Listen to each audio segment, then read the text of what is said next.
사람들은 성공을 하기 위해서 상당한 많은 노력을 합니다. 어떻게 하면 이 가게가 장사가 잘 될까? 많은 연구를 하는 사람도 봤습니다. 미국의 워렌 버핏이라는 사람이 있습니다. 이 사람은 투자의 대가입니다. 투자만 하면 반드시 성공합니다. 그래서 세계의 많은 사람들이 이 사람과 점심 한 끼 식사하는 것을 굉장히 특별하게 생각합니다. 그 한 끼 식사가 우리가 생각하는 수준보다 어마어마한 돈입니다. 수억 원의 돈이 있습니다. 왜 한 끼 식사를 그 사람과 하려고 하냐? 그 사람과 식사하면서 투자의 방법에 대해서 배우고 그것을 그대로 했더니 그 식사값 이상으로 돈이 많이 벌게 되더라. 그런 얘기를 하는 거죠. 그래서 많은 사람들이 어떻게 하든지 워렌 버핏과 식사 한 끼 예약을 하려고 줄을 서 있습니다. 거기서 메모하고 녹음하고 그걸 지키려고 굉장히 애를 씁니다. 단 한마디 했는데 그대로 지키려고 어떤 분은 정말 그대로 했더니 엄청난 수익을 얻다. 이걸 자랑하니까 사람들이 눈이 확 열리는 거죠. 그만큼 그 사람의 말에 무게감이 굉장히 컸습니다. 오늘 이 워렌 버핏보다 더 탁월하고 뛰어난 사람이 말합니다. 그가 바로 솔로몬입니다.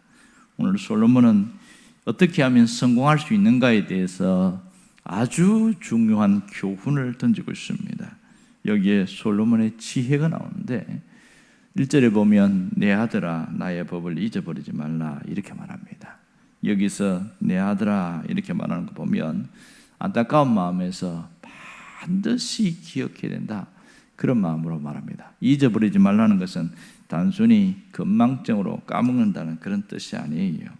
이것은 보다 더 심각한 상태를 말하고 있는데 고의적으로 무시하는 것을 말합니다.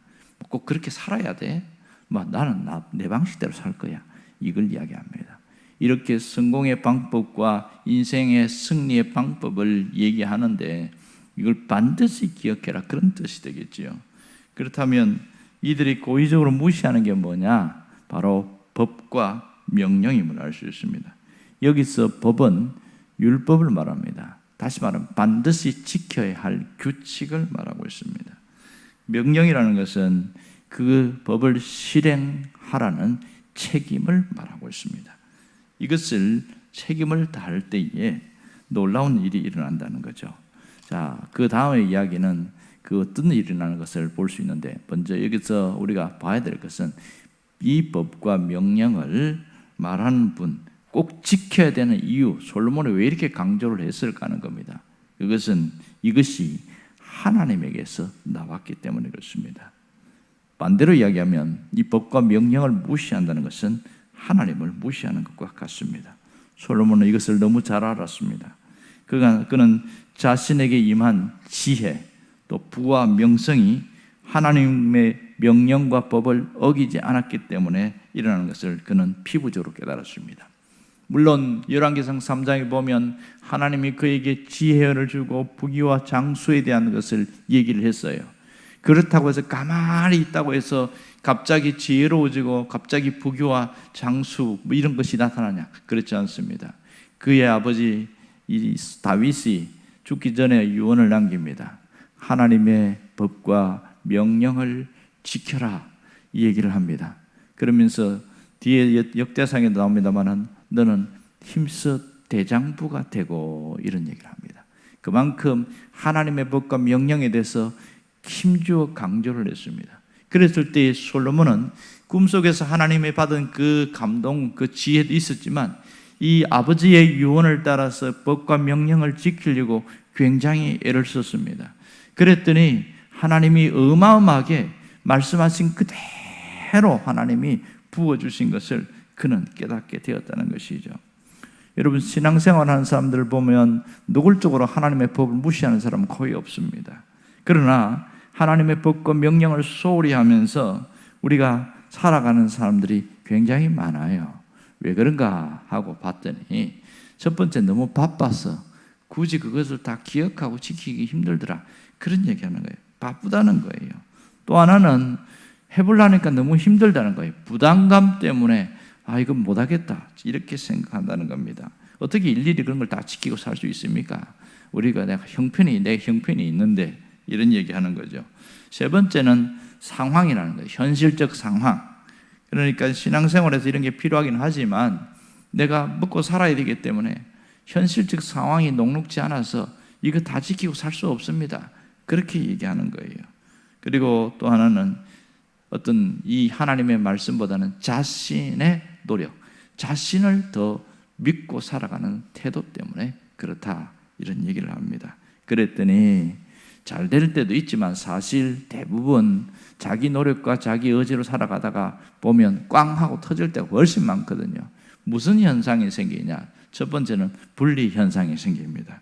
신앙과 삶이 철저하게 분리되는 이 현상, 이것이 반복되는 겁니다. 예배당에 오면 믿음이 어마어마하게 좋은데 예배당 문을 딱 나서는 순간부터 완전히 세속적인 사람이 되는 것이 몸에 배어 있더라는 겁니다. 그래서 밖에 나가면 어떤 직분을 이야기하면 믿음이 좋은 줄 아는데 하는 것 보면 완전히 사쿠라다 이렇게 이야기하고, 너 같은 사람은 교회 왜 다니는지 내가 이해가 안 된다. 욕먹는 일들이 왜 이렇게 생깁니까?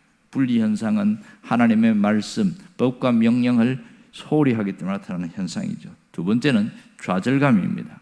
어느 정도 되는 것 같은데 한계를 넘어서지 못하니까 나는 아무리 애를 써도 안 되나 보다 하고 스스로 포기하게 되더라는 겁니다. 결국은 신앙생활 하면서도 항상 제자리에 머뭅니다. 항상 그 자리에서 다시 더 나아가지 못합니다. 그래서 추억 신앙으로 갑니다. 옛날에 내가 이런 은혜를 받았는데, 옛날에 내가 이렇게 열심히 했는데, 보면 이야기하는 게 과거 이야기만 나요. 과거 이야기. 옛날에. 그래서 속으로 묻고 싶은 거예요. 그럼 지금은요? 지금은 어떻게 하고 있는데요? 이렇게 묻고 싶은데 차마 못 묻는 겁니다. 왜냐하면 현실을 아니까. 어떻게 현실 신앙 살아가는지 알고 있으니까요. 여러분, 제발 과거 이야기 하지 마세요. 과거에 은혜 받은 얘기 그만하세요. 지금이 중요한 거예요. 신앙생활은 지금입니다. 제가 주일날 설교하면서 달력이 세 가지 있다, 그런 얘기했습니다. 하나는 우리가 쓰는 일상적인 달력입니다. 년, 월, 일, 시, 일상적인 달력. 그래서 하루가 지나면 일주일이 지나고, 또 일주일이 지나면 한 달이 지나고, 한 달 지나고 12달을 가보다니까 1년이 가더라. 이게 우리가 쓰는 달력입니다. 또 하나는 사탄의 달력입니다. 이 사탄의 달력은 언제나 내일이 있습니다. 제가 설교하지 않은 게 있는데, 또 하나는 뭐냐면 사탄은 내일이 있지만 뭐라고 얘기하면 언제나 과거에 머물게 만든다는 거예요. 과거, 현실은 없어요. 그러나 하나님의 달력은 현재입니다. 오늘, 신앙생활은 오늘이 중요한 것이지 내일 잘하겠다, 아무 소용없어요. 과거에 잘한 거 지나갔습니다. 더 이상 내 것이 아니에요. 그런데도 자꾸만 과거를 덜먹이는 사람이 있더라는 겁니다. 그래서 제자리 걸음을 하고 있는 겁니다. 여러분, 신앙은 점점 나아가는 겁니다. 여러분, 아이가 점점 자라가는데 키가 크고 몸이 성장하고, 그런데 머리가 자라지 않으면 어떻게 이야기합니까? 제 바보다, 이렇게 말합니다. 왜냐하면 나이가 20살이 넘었는데도 6살, 8살짜리 얘기를 하고 있으면 뭐라고 이야기합니까? 바보라고 그럽니다. 왜? 정신적으로 성장하지 않았기 때문에 그렇습니다. 머리가 자라지 않았기 때문에 그렇습니다. 여러분, 오랜 동안 신앙생활을 했는데 이렇게 오랜 연륜과 경험이 있는데 내 신앙의 내적인 부분이 자라지 않은 사람을 뭐라고 이야기하겠어요? 그래서 밖에서 비난을 당하는 이유는 거기에 있는 겁니다. 무엇 때문에 그럴까요? 하나님의 법과 명령을 귀중히 여기지 않아서 그렇습니다. 오늘 그걸 이야기하는 거예요. 귀중히 여겨라, 이 얘기를 반복하고 있는 겁니다. 그래서 하나님의 명령과 법도를 귀중히 여기지 않은 것은 스스로 지혜롭다고 여겨서 그렇습니다. 오늘 7절에 보니까 스스로 지혜롭게 여기지 말고 끝에 보면 악을 떠나라 그랬습니다. 악을 떠나라. 자기가 좀 스스로 지혜롭다고 여기는 것 자체가 굉장히 위험한 문제라는 겁니다. 그러므로 우리는 어떤 결심을 해야 됩니까? 하나님의 법과 명령에 자신을 굴복시키려는 결단이 있어야 됩니다. 믿음으로 굴복시키는 그 결단이 우리의 삶을 바꾸어 놓습니다. 똑같이 신앙생활 하는데 어떤 사람은 시간이 가면 갈수록 점점 좋아지는 쪽으로 달라집니다. 어떤 사람은 제자리에 머뭅니다. 어떤 사람은 아니 가면 갈수록 왜 악해지냐 이렇게 이야기합니다. 무엇 때문입니까? 그 사람의 성격 때문이 아닙니다. 성품이 문제가 아니라 하나님의 법과 명령에 자신을 굴복시키지 않았기 때문에 그렇습니다. 솔로몬은 실패의 길과 성공의 길이 무엇인지를 분명히 말하고 있습니다. 오늘 3절에 보면 굉장히 중요한 얘기를 하고 있어요. 3절 보십시오. 인자와 진리가 내게서 떠나지 말게 하고 그것을 내 목에 매며 마음판에 새기라 이렇게 이야기하고 있습니다. 이렇게 하나님의 법과 명령을 내가 그 자신을 쳐서 굴복시키는 방법이 뭐냐? 마음에 새기고 목에 맨다 이런 얘기하는 겁니다. 여러분 목에 맨다는 건 우리는 이게 어색해요. 그래갖고 뭐 성경 뭐 구절을 목에 메고 다니는 사람 어디 있습니까? 십자가 목걸이 하는 사람 봤는데, 근데 이스라엘 사람들은 목에 매라고 그러니까 목걸이를 하고 다니는 게 아니고 옷술에다가 성경을 새겨가지고 그렇게 입고 다니는 거예요. 그리고 뭐 머리에 보면 옛날에 지금도 정통 유대인들은 뭐 이마 이상하게 한 게 쓰죠. 그게 이제 신명기 5장에 나오는 말씀을 지키기 위해서 거기에 안에 뭐가 들어있냐? 말씀이 들어있어요. 우리식으로 하면 말씀 카드 돌돌 말한 거. 그걸 색이라고 해서 그렇게 한다는 거예요. 어떤 목사님 보니까 이 반지도 아니고 밴드 같은 걸 팔에다 이렇게 하고 다니는데 그 보니까 뭐라 써 있는 거니까 이 코람데오 이랬습니다. 코람데오라는 것은 제가 고신대학교에서 쓰는 모토입니다. 그러니까 하나님 앞에서 이런 뜻이거든요. 근데 그런 하나님 앞에서 살겠다. 그래서 그 밴드를 하고 다니는데 그걸 3년간 하고 다녔어요. 그분하고 식사를 하는데 뭐라고 그러냐면 그냥 살아갈 때 하고 이 밴드를 하고 할 때가 좀 차이가 있더라. 그 뭐가 차이가 있습니까? 그랬더니 좀 더 경건해지고 내가 하나님 앞에서 잘하고 있나 한 번 더 생각해 보게 되더라. 이런 얘기를 하는 겁니다. 그래서 목에 매라는 것은 절대로 잊어버리지 말라. 그 얘기를 하고 있는 것이죠. 여러분, 하나님은 우리를 확 쪼아가지고 옴짝달싹도 못하게 만들고 우리를 막 어떻게 막 힘들게 그렇게 하는 분이 아닙니다. 그런데 자꾸만 그렇게 생각하는 분들이 있더라는 거예요. 마치 사춘기 자녀들이 부모가 한마디 하는 이 중요한 얘기를 잔소리로 듣듯이 말입니다. 이 사춘기 반항아들은 모든 게 잔소리입니다. 그래서 듣기 싫어합니다. 그런데 철들고 나면요 후회해요. 그때 내가 그 얘기를 들을 걸, 그 시기에 들어야 되는데 놓쳐버리고 굉장히 후회하는 걸 봤어요. 중요한 것은 하나님의 말씀을 소홀히 여기지 말라는 거예요. 법과 명령이 뭡니까? 내게 주시는 말씀을 말합니다. 내게 주시는 말씀을 소홀히 하지 말고 한 번 더 생각하고 한 번 더 생각하는 게 뭐예요? 바로 마음판에 새기는 것이죠. 마음판에 새기는 거예요. 내가 이거는 절대로 내가 잊어버리지 말아야지. 그게 마음판에 새기는 겁니다. 그리고 오늘 3절에 보면 새기라 그렇게 이야기하고잖아요. 지키라, 새기라 계속 강조합니다. 5절에는 뭘 이야기합니까? 인정하라 이랍니다. 인정하라. 뭘 인정하라고요? 범사의 그를 인정하라. 하나님을 인정하라는 거예요. 무슨 말입니까? 하나님을 인정하라는 것은 무슨 일을 하든지 하나님과 함께 하라 이런 뜻이죠. 6절에 보면 경외하라. 자 보세요. 새기라. 그 다음에 인정하라. 경외하라. 그리고 9절에 보면 공경하라 그랬어요. 공경하라. 섬김과 희생을 보이라. 이게 공경하라는 뜻입니다. 경외하라는 것은 너무나 잘하는 것이죠. 하나님을 늘 생각해라 이런 뜻입니다. 이럴 때에 하나님이 주시는 복을 자세하게 이야기했습니다. 이 핵심은 여기에 있습니다. 오늘 이 솔로몬을 통해서 말씀하시는 것은 이런 것을 통해서 하나님이 이런 복을 주시려고 하는데 너희가 이 복을 받고 살아야 된다. 그 얘기를 하고 있는 거예요. 첫 번째 복은 장수와 평강의 복입니다. 2절을 보십시오. 그것이 내가 장수하여 많은 해를 누리게 하며 평강을 더하게 하시리라.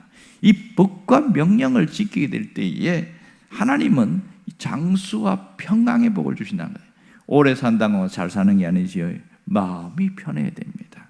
이것을 누구나 갈망하는 복을 첫 번째 주시겠다고 약속했고요. 두 번째는 존중받음의 복이었습니다. 하나님과 사람에게 존중이 여김을 받습니다. 4절을 보면 네가 하나님과 사람 앞에서 은총과 귀중히 여김을 받으리라 이렇게 여겼습니다. 최고의 대접이죠. 어디를 가도 인정받게 되어지는 것은 최고의 대접입니다. 세 번째 복은 형통의 복입니다. 막힘이 없는 형통의 복, 이게 중요한 것이죠. 5절을 보세요. 5절을 보면 막힘이 없는 형통의 복을 말씀하십니다. 내 길을 지도하시리라. 한마디로 뻥 뚫리게 해주시겠다는 겁니다. 인생을 살다 보면 막히는 게 얼마나 많은지 몰라요. 정말 답답할 정도로 길이 안 보여요. 그런데 하나님이 그걸 뚫어주시겠다 이렇게 말합니다. 그리고 네 번째는 건강의 복입니다. 8절을 보세요. 이것이 내 몸에 양약이 되어 내 골수를 윤택하게 하리라. 대단하지 않습니까? 머리부터 발끝까지 새롭게 하는 이 건강의 복, 하나님이 그렇게 주시겠다 말씀하십니다. 다섯 번째는 재물의 복입니다. 10절을 보십시오. 네 창고가 가득히 차고 내 포도즙 틀에 새 포도주가 넘치리라. 근심도 걱정도 없는 넘치게 채우는 재물의 복은 모두가 원하고 있습니다. 하지만 어떻게 해야 이런 복을 받는지를 놓치고 살아가는 사람이 많습니다. 여러분, 성공하려면 성공하는 길로 가야 합니다. 하나님의 법과 명령은 성공하는 길이요, 성공하는 방향입니다. 그러므로 우리가 이것을 잘 기억해야 됩니다. 여러분, 이 66권의 성경 말씀을 다 외우고 기억하는 것은 불가능합니다. 그러면 어떻게 하면 되느냐? 어떤 목사님이 그런 얘기하는 거예요. 주일날 깨달은 말씀 하나라도 지키려고 애쓰십시오. 그러면 하나님이 여러분의 삶을 인도할 겁니다. 이렇게 얘기하는 거예요. 맞는 얘기거든요. 우리가 이 성경 말씀을 어떻게 다 지키고 합니까? 한 주간 내가 깨달은 그 말씀 놓지 않고 지키려고 기도 시간마다 하나님 내가 이렇게 살겠다고 했는데 하나님 잘 그렇게 살게 해주세요. 그렇게 52주 지나다 보면 어느 순간 내가 달라져 있다는 겁니다. 그리고 여기서 말한 5가지의 복이 하나님이 하나하나 채워나가는 것을 경험하게 된다는 겁니다. 이게 신앙생활입니다. 여러분, 신앙생활은 바른 원리가 있습니다. 방법이 있습니다. 오늘 하나님의 법과 명령을 소중히 여길 수 있기를 바랍니다.